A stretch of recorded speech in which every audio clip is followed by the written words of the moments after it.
been quite a few months since I've recorded another podcast. So welcome back to On Art. In this podcast series, I discuss all topics about art, mostly centered around music. Before I start, I will also explain why it took me so long to get back to writing a podcast. Mostly because of this, No Ox, north of Oxford Street. That's my record label, and I've been expanding it quite a bit over the past year, intensively over the past 6 months. I've been joined by other musicians and artists who have supported the growth of the label, and we've released lots of music. And a lot of music from brand new artists that have just joined the label. So I wanted to talk about this. If you're not following us yet, No Ox, we're on Instagram. We have a Bandcamp page. I'll try to share this podcast as well through the page so you can see it too. But that's it. I wanted to do a bit of promotion for the label.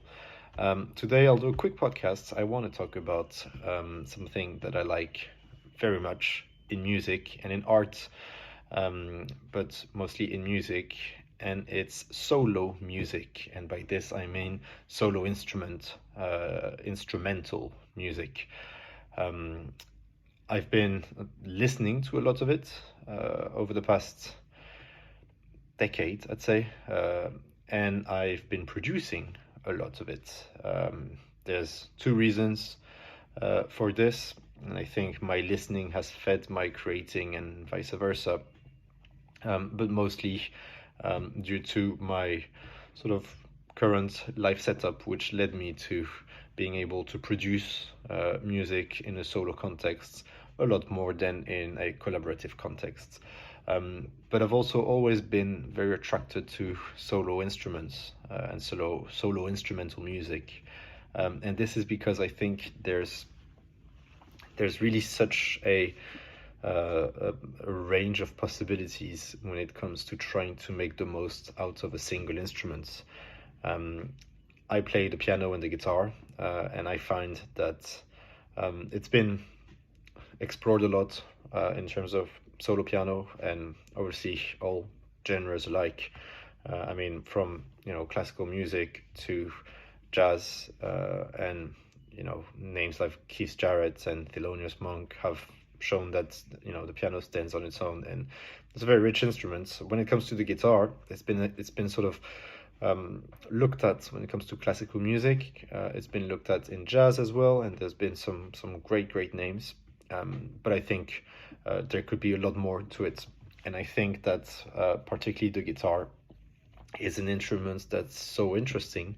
And in fact, I'm going to sidetrack right now into what led me to recording that podcast. And it's seeing Pat Metheny a couple of weeks ago at the Barbican solo tour. Pat Metheny is incredible. He's an incredible musician, one of the most talented jazz improviser, composer of this century. But this solo show was, I think, a milestone in my musical life, and this is because Pat essentially started the concert with a bit of an introduction speech, and he mentioned how the guitar was unique in the sense that everyone had a perception of the guitar that was different, and I think it's quite true. He was saying, contrary to the piano, the sound of the guitar means nothing. For some people, the sound of the guitar is the sound of the classical guitar. For others, it's the sound of the electric rock guitar. For others, it's the jazz guitar. For others, and each time you sort of change genre, the sound of the guitar completely changes. And throughout this concert, he went from playing one guitar to playing multiple guitars at once, and he really showed how you could make the most out of a single instrument, whether it's melodically and harmonically, or in terms of the sound palette you can get out of it. And the electric guitar specifically is very, very rich when it comes to this, and you can really sort of explore, musical universes with one instrument. Right after this, a week later, I saw Julian Lage solo set as well. Completely different, something completely different, and Julian explores the instrument, the acoustic instrument, in a very different way, and it's so full of ideas. It's incredibly dense in terms of musical material, and once again, it's the same 6-string instrument. But it's not just jazz guitar. I mean, before them, we've had Joe Pass that was absolutely incredible at developing that sort of mini orchestra from the guitar. But in classical music, it's happened all the time because the guitar has been perceived like this from the beginning.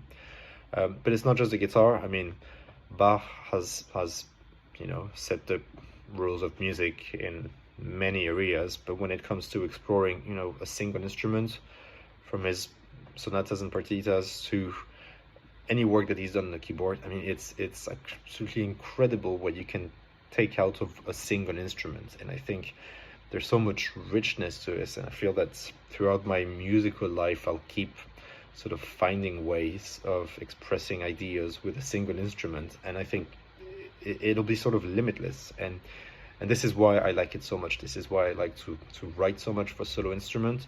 This is why I like to record, to produce, and I like to have other artists on solo instruments, because I think the result is never the same. And yes, it's missing the interaction of other musicians and the exchange that you get out of music, but it reveals the personality, or at least the state of mind of the performer, the improviser or the composer. So I really wanted to sort of reflect on this and how solo instruments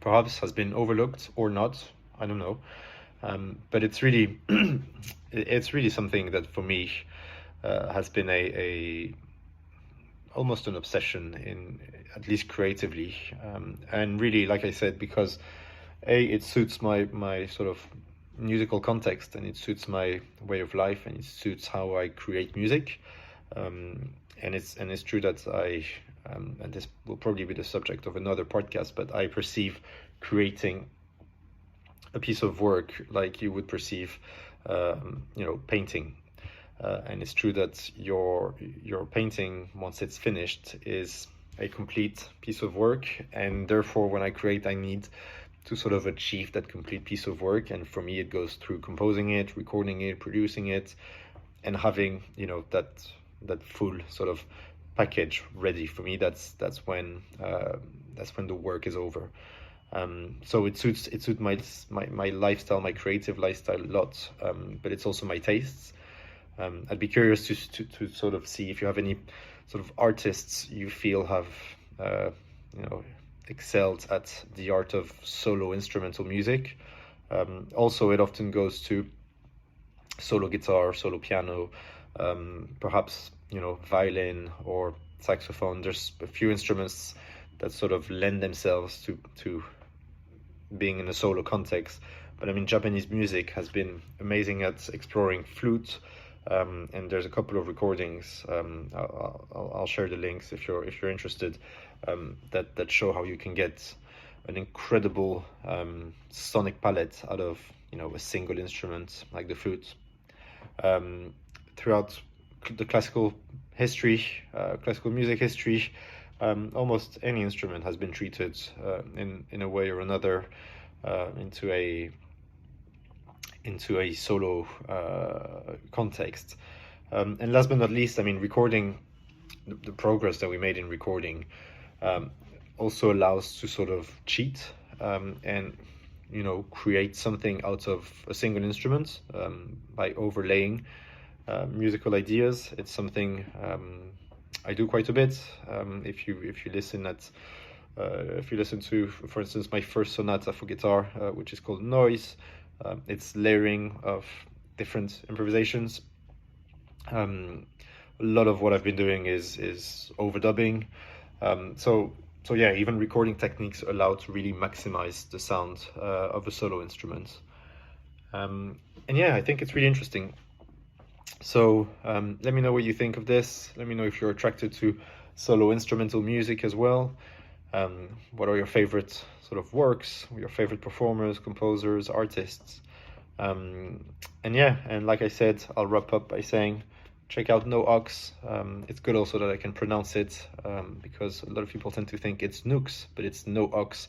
And this is for north of Oxford Street, where the label was originally founded. But we're now based in Battersea. We've moved around London. We're still in London. So yeah, listen to what we do. I hope you like it. I hope you've enjoyed that podcast as well.